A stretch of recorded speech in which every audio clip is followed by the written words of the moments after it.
Welcome to day 3 of the IGDA workshop weekend. Today we have an agenda of Intro to 3D Art workshop from 5 to 6, ran by Jess. And from 6 to 7, we'll be having our Intro to Unreal Game Engine workshop ran by Nelson. As always, if you have questions, feel free to interrupt the presentation with your hand and ask. Real. All right, are we good to go? All right, everybody. Hello, I'm Jess, as the slide might suggest. And it's time to talk about 3D art. So who am I? Why am I here? What makes me qualify? Well, I'm a senior in IGD. I have a concentration in technical art.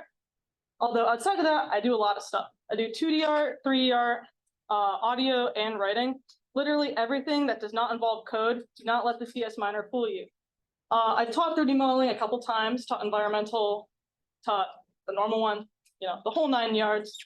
And before we go into it, I'll give you my tragic 3D backstory. Let me paint the scene for you. Me, a scrungly freshman, horribly failing at 3D modeling. So bad that I'm just like, I'm never gonna do it again. That's not me. I'm not 3D. And then sophomore year, Farley sees some of my 2D art and he goes, you're gonna learn. And then the rest is history. Teehee. Anyway, let's get cracking. So we're gonna start off with Maya, brief overview, what you can do in Maya, and a little demo, not anything too serious. ZBrush, a little more serious. And then we'll go into stuff that doesn't even involve the culmination of all of that stuff. Anyway, first things first, let's go to Autodesk Maya.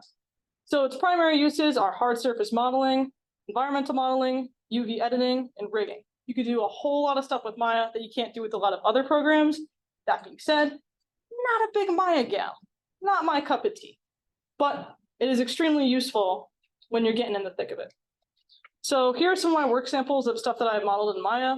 A lot of it, as you can see, is very environmental. One of these was an environment from sophomore year back in my no 3D era. It's a little tragic. The UVs are all over the place, but that's beside the point. And then the 2 barrels on the lower corner are from IGDA 4500, where we made a fighting game. And these were some of the steampunk ambient objects. That's not supposed to happen. I'm supposed to go to Maya.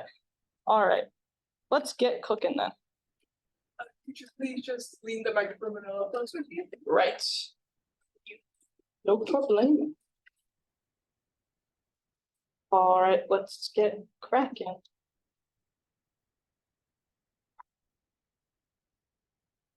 So has anybody here used any 3D programs before? I've used Blender, so. Let's go. I have actually not used Blender. Well, that's a good thing. All right. It's gonna load. Hope it loads. Sure. All right. So this is the file that I was working on for the barrels and stuff before. And as you can notice, I'm using a mouse for Maya. That is because, oh, wow, there we go. Maya does not work that well with a pen. It gets a little finicky and you can't be as precise. But either way, let's do a basic overview. So say you're hungry. Say you want to go to a dinner party. Well, what do you need at a dinner party? You need a table. So I'm gonna explain what I just did. So on this area over here, you're going to see a bunch of polygons you could bring into your scene. And this workspace in the middle is your scene. But before we start, you want to make sure that you're using the correct workspace. So these workspaces can give you whole different layouts for whatever you're trying to do. This one is the UV editing one. See how there's little UV editor menu. There's the modeling expert, which is kind of scary, but we're going to go with modeling standard. So that one's a little comfy. So let's start with a cube. That is a really small cube. So we're going to use the scale tool, make it a lot bigger. And that's just being done with drag. Now, as I'm navigating across the scene, normal left click does select. Oh God. Left click plus Alt is rotate. Left click plus scroll wheel, and it's just scroll wheel in general, is zoom. And that also can be done with Alt plus right click. Now we've got the controls down. Let's move this cube over here. And this doesn't look too much like a table right now. So what we're going to do is we're going to scale it down. Get it nice and flat. We're going to scale it out. For a really big table. Probably going to scale it a little bit more. Now we're going to get to add in some, what are these things called? Edges. Now, if you right click, you can modulate from object mode, which is the mode we're in right now, where the whole object is green, it's all selected. But if you want to get more precise with what you're editing, you can go to edge mode, you can select your edges, edit from there, faces, and the same thing for vertices. Now, we are going to use the connect tool to get some nice cuts through the middle. I'm going to go with 3. Not that we're going to need 3 for a table. I just think it's cool. And the connect tool, you could cut on any surface that you want, does perfectly symmetrical edges. So you can do a lot with it. Now that we've got that done for some reason, that's unbeknownst to me, we are going to hit the bevel. Now, what's the bevel, you might ask? And I'll say, great question. The bevel tool is a little tool that adds a bunch of edges to make your hard edges more soft edges and more palatable. So I hit Control V, that's the shortcut. And you see, now we've got more rounded edges. And the fraction can modulate how hard or soft you want that curve to be. Depth does something, I'm not quite sure. Segments add sides. So if you want more, or like a more smooth, rounded edge, you add more segments. And I think that's pretty good. So I'll click off of that. Now, as you notice, it looks a little bland. Why don't we select some faces and do Control E for extrude? So extrusion can make your shapes go in, out, concave, and convex. Really cool stuff when you think about it.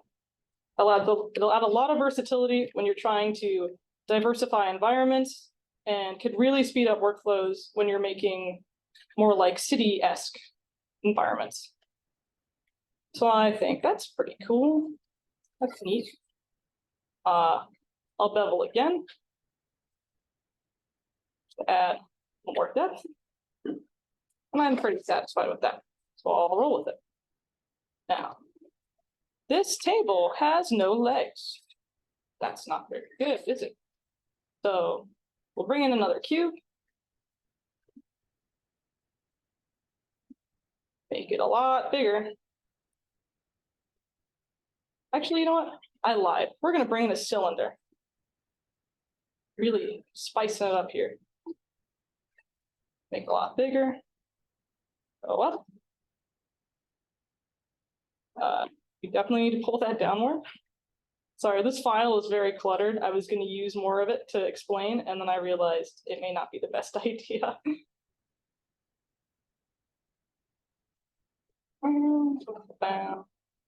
There we go. I'll pull it down. It's awesome. Now, if you want to make sure that your newfound shape is center, you're going to right click. Nope, you're not going to right click actually. You're going to hit spacebar. And you're going to go to whichever view that you want to do. So perspective view will keep us here because we're in perspective view right now. Left view shows everything at a left angle. And so on and so forth with bottom. That was incorrect. Bottom, right, and back. But for now, let's stay in perspective just because we want to keep things moving along. And we can use the connect tool again to add a lot more splits. Now, if you hold or if you click a face and then hit shift, you can select everything in that row, which can make things super fast. Oh, what's wrong? Super fast, super easy. We're getting things moving along pretty quick. Now, let's say, ooh, I want to make these go out. Do that. Do all of this and more. Now, if you could tell, I'm not very well versed with Maya. I'm more of a ZBrush gal. So I'll leave it at that for now. There's a lot of cool stuff you could do with Maya, like bridge stuff. This is just a general overview. So I will not save, and I will go back to the presentation. All right. Next up, my favorite, ZBrush. Sorry.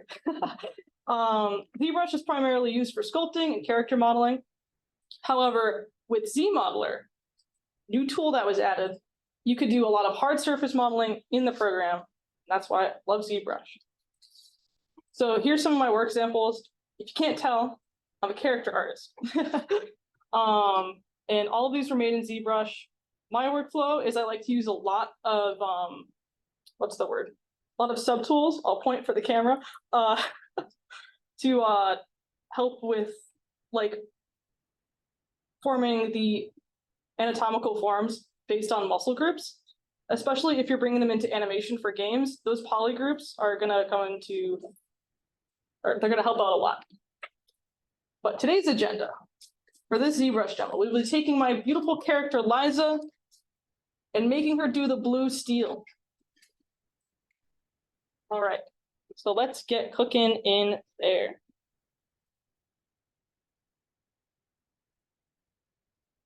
And ZBrush, I highly recommend using a tablet and pen, just because mouse, if you've ever tried to use a mouse in Photoshop, it becomes a whole ordeal. And also, it's always just better just to draw with a pen. I am though. I've opened my file.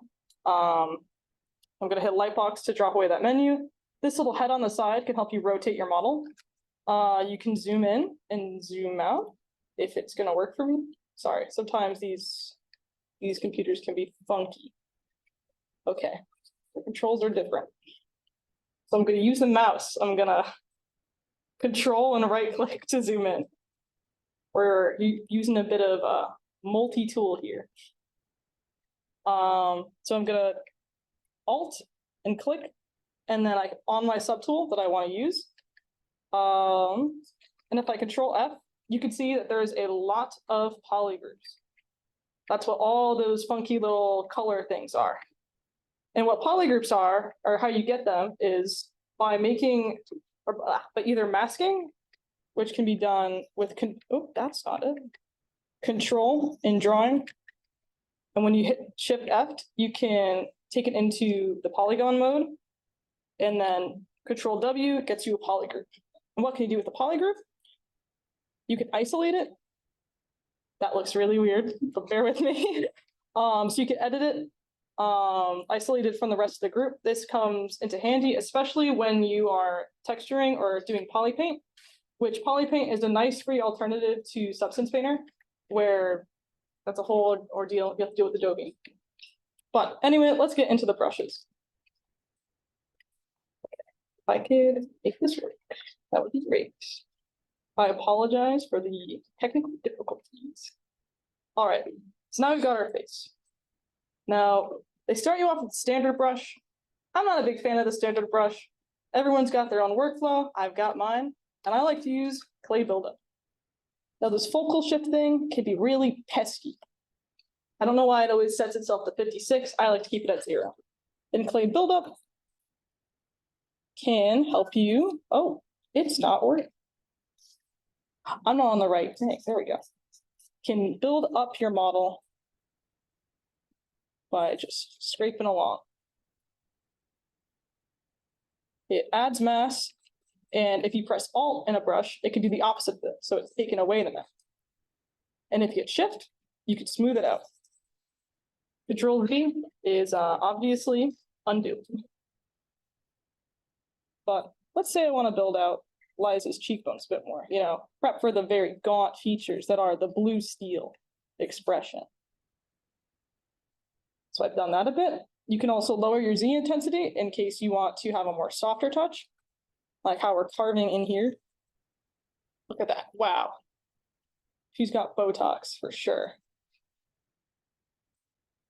And now that we smooth that out, let's hit the inflate brush. Inflate makes everything inflated. It has like a very round circle of like editing. So if you want to like make something as a whole larger in one fell swoop, I would recommend using inflate. That being said, you still have your scale, your move, your rotate, standard 3D program stuff. Now that we've got this bulked up, let's go to the lips. You know how he's got that look. We've got to make that, man. Got to make that happen. Next up is the move brush. It can allow you to just move all your topology based on a sphere of your draw pen. Rotate this way. Get these lips forward. Get that pouty look. I'm so sorry. I'm so amused with this. Get that out. Yeah, now we're cooking. I'm actually going to bring back the inflate brush. BIN is the shortcut. And push Alt here to make these go in a little bit more. Make that more dramatic. Yeah. I'm going to bring back the move brush. I'm going to raise the cheekbones, which the higher that you move your draw size, which is space, and this little menu comes up, you can do whatever you want here. Well, okay. You can put it to any size that you want. You can move everything around. Not really recommended that much. But one thing I should notice is, as you can see here, I have symmetry on. To toggle symmetry, you're going to hit X. So with symmetry off, I can move one side of the face. God, that is horrifying. And then when I hit X again, you can go back to this. One thing about ZBrush that can get really annoying is that it can crash on you. And that's not jolly, is it? Not at all. Now we're going to move these eyebrows. This is really coming together. If I could get this subtool, that's the eyebrow ring to work. Delightful. Maybe she's got a little scrunch in her nose. Now for that, we're going to hit BDS, which stands for Damien Standard. And that brush, on its normal usage, can just carve into the model. But when you hit Alt, it can build up like that. So very, very cool stuff. We're going to use them both in tandem. And then we're going to smooth out. Wow, she is mad. She's hitting that blue steel for sure. And to get more, so you want more polished, hard edges, we're going to use the trim dynamic brush, which is going to really accentuate all of these features. But with all this, you'll always want to hit smooth, just so it gets a more organic feel. And I should mention this mesh is Dynamesh. Usually you won't have a Dynamesh mesh and you're sculpting into it. Oh God, that was unprecedented. I recommend, or the phrase is Dynamesh once. Yeah, that's it. You should Dynamesh only once when all of your subtools on your body are ready to be merged. And whatnot. Wow, she is mad. Yes, Nick. Those of us who are not going to question what's Dynamesh. Oh, Dynamesh is a little thing that you can find in geometry. In Dynamesh.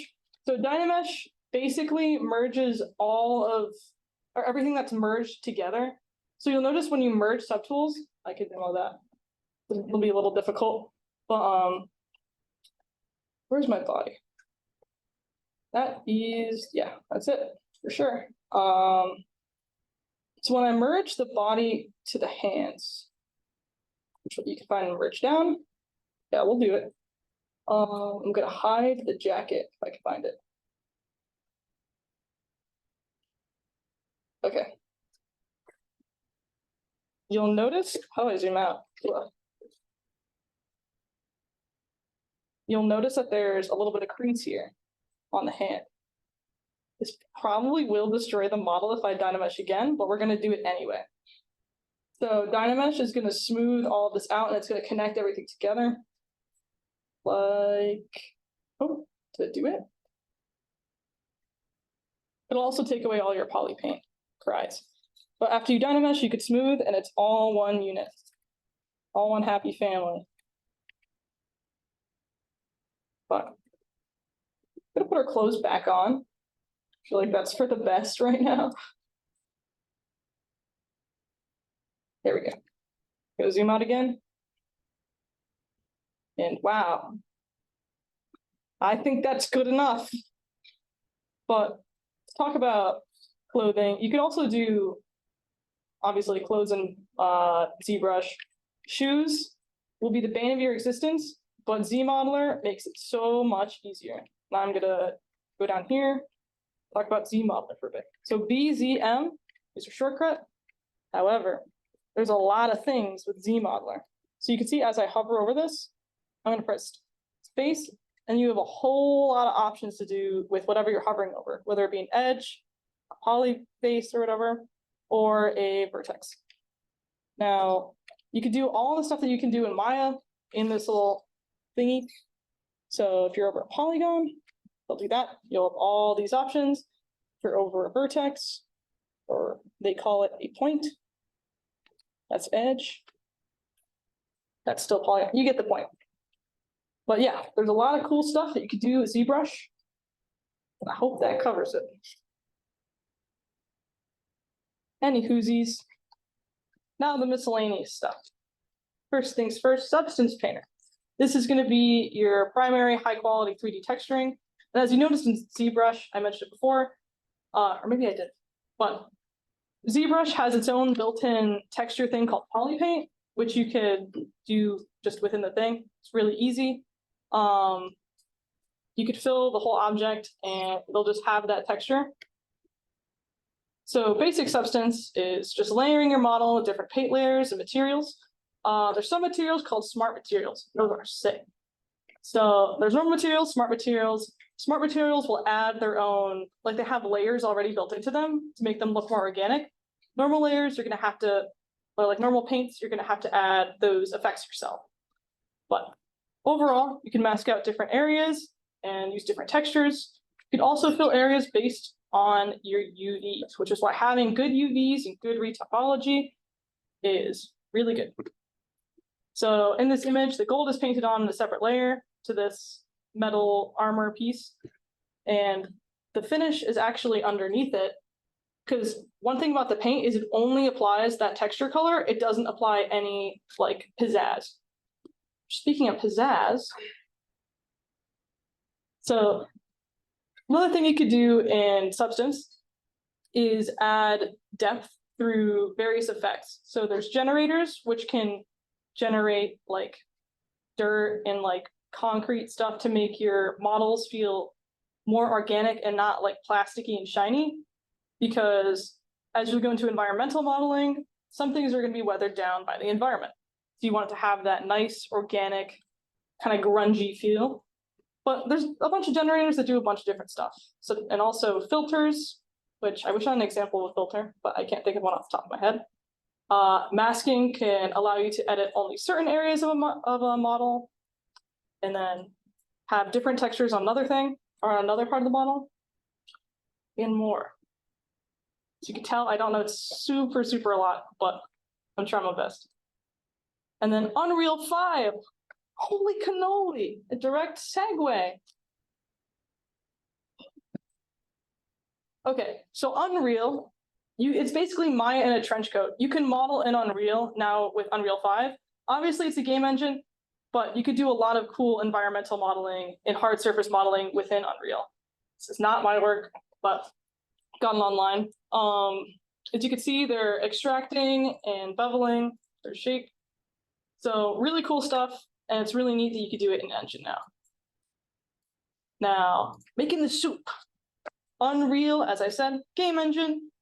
And this is where you get all your ingredients that you've modeled, that textured, and now you put it in a soup.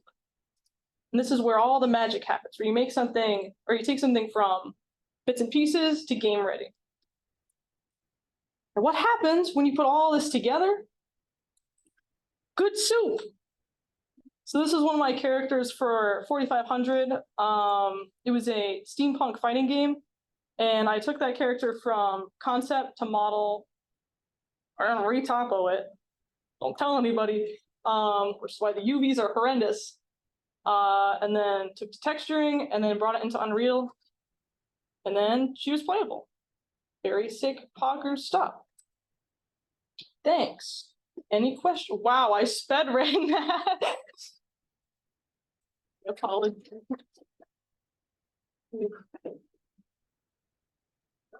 Great. Anyone have any questions? Be that fast. What are UVs? Oh. So UVs are like how your edges look. And UV unwrapping is, I'm gonna use what Farley says. Imagine you took human skin and then laid it out as a rug. That's what UV maps are. So like a Minecraft skin. Yeah, but it's like, yeah. Fun. I realized I did not talk about that, but whoops. And for UV mapping, how does it know like where one part of the body ends and the next part is the front and back? All that. That might be. I'm not quite sure. You can tell it, basically. That's Yeah. why it's the process and not just the button. Comparison to the, just the, software you went over today, is there any reason to use 3ds Max? Animation. I learned how to animate in 3ds Max, but apparently, I guess Maya is more industry standard. I'm not an animator. I hate animation. So I think there are purposes to use 3ds Max. I think there is like is cat rigging in 3ds Max? I think maybe it's somewhere, but yeah. I'd say only use 3ds Max if you're going for animation, but I don't know much about Autodesk stuff. So how does Blender compare to the two softwares you mentioned? I have never used Blender, but I know WPI hammers down like these as industry standard, so I'm not quite sure. It's not Blender, an industry standard too. Or is it less used in the actual game designing process? I think ZBrush is. Well, Blender is a lot simpler and is good for like low poly things, but not so much like actual like high realistic detailed models. That's at least what I've found out. So There is like the industry freeware standard. It does actually do dino mesh as well, and like, so you can do high poly stuff. But it's not like, I mean, it's freeware, it's not the best at it. It's not the most optimized, but it works. How do you move files between the softwares?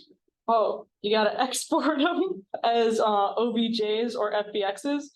If you export it as anything else, it probably won't get picked up. But when it's an OBJ or an FBX, I don't know. I don't think you'd want to bring Maya into ZBrush, but if you brought ZBrush into Maya, which is more commonly done, if it's an OBJ, it could just pick it up as like a standard polygon object, and then that way you could do UV editing, a retopo, which a retopo alternative is 3D code, plug 3D code. I don't know how to verbally describe it, but you could like, it's a cool program that I recommend people look into. What if you want to mess around with like ZBrush or something just to like learn? It can be just process really good at. It's like Yeah. I think ZBrush is on all of the. Yeah. I'll just think again. Here to say my card was not did not allow me, even though I am an IGDA major. Issues, you know, plus kind of operations. Oh, okay.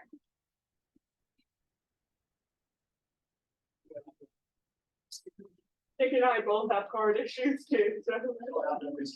I don't. Well, you're special. I am special. Because he's cringe. What about this?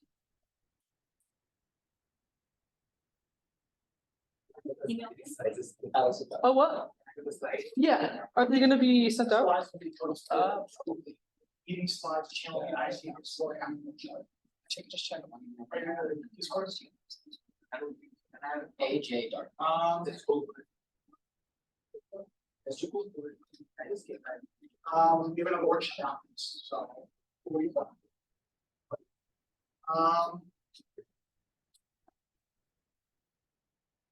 Oh, Why'd you go from, I'm never gonna touch, a little bit more in depth, I'm never gonna touch 2D art to like 3D art again, to I'm now a lot of 3D art. well, I guess, well, Finally grabbing it. yeah, I guess because my MPP is now in 3D, I honestly didn't start really 3D modeling characters until like April. So it's a big turnaround, and I personally wasn't expecting it, and I was like, oh, why it looked good. So then I just decided to be primarily 3D after that. Although I do have all of the concept art for all my characters, so I'm like a weird hybrid. Multi-class.